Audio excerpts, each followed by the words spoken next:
Assalamualaikum warahmatullahi wabarakatuh. Perkenalkan, nama saya Sofi Nur Hidayah dengan NIM 211030012. Di sini saya akan mempresentasikan tentang konsep dan fungsi bahasa baik lisan maupun tulisan.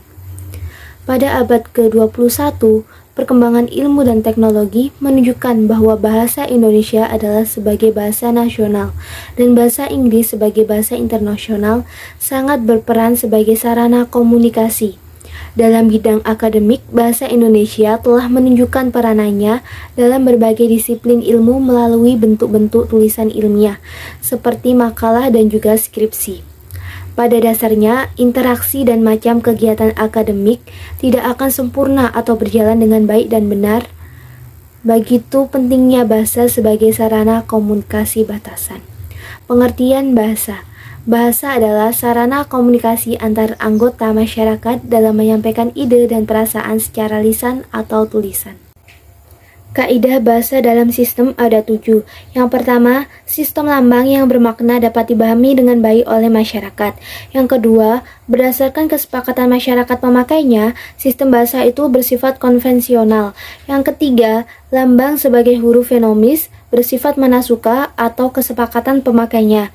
Yang keempat, sistem lambang yang terbatas itu A sampai Z.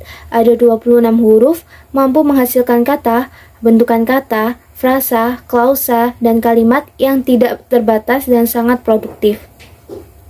Yang kelima, sistem lambang itu fenomis, tidak sama dengan sistem lambang bahasa lain seperti sistem lambang bahasa Jepang, lambang hiragana, atau silabis.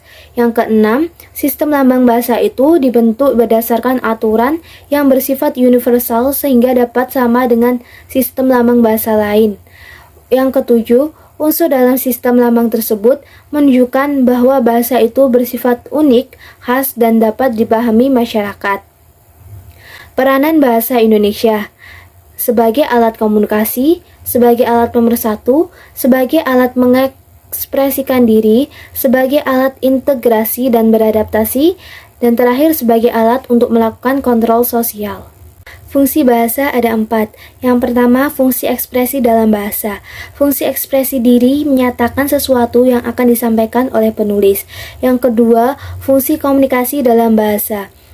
Fungsi komunikasi ini tidak akan terwujud tanpa dimulai ekspresi diri, karena komunikasi adalah akibat lebih jauh dari ekspresi. Yang ketiga, fungsi adaptasi dan integrasi bahasa. Penyesuaian diri dalam bersosialisasi dengan lingkungan sendiri maupun dengan lingkungan baru.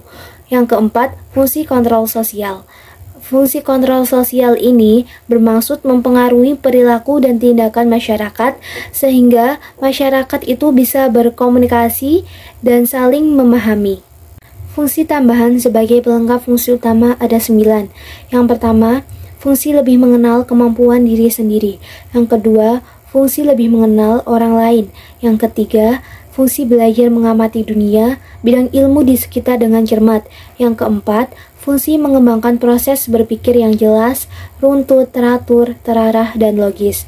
Yang kelima, fungsi mengembangkan atau mempengaruhi orang lain dengan baik dan menarik. Yang keenam, fungsi mengembangkan kemungkinan kecerdasan ganda. Yang ketujuh, fungsi membentuk karakter. Yang kedelapan, fungsi membangun dan mengembangkan profesi diri. Yang kesembilan, fungsi menciptakan berbagai kreativitas baru. Fungsi bahasa sesuai posisi bahasa Indonesia. Yang pertama, bahasa persatuan. Bahasa persatuan adalah pemersatu suku, bangsa, agama, ras, dan antar golongan. Yang kedua, bahasa nasional. Bahasa nasional adalah fungsi jati diri bangsa Indonesia bila berkomunikasi pada dunia luar Indonesia. Yang ketiga, bahasa negara. Bahasa negara adalah bahasa yang digunakan dalam administrasi negara untuk berbagai aktivitas. Yang keempat, bahasa standar. Fungsi bahasa baku, bahasa standar merupakan bahasa yang digunakan dalam pertemuan sangat resmi. Sekian presentasi dari saya akhiri. Wassalamualaikum warahmatullahi wabarakatuh.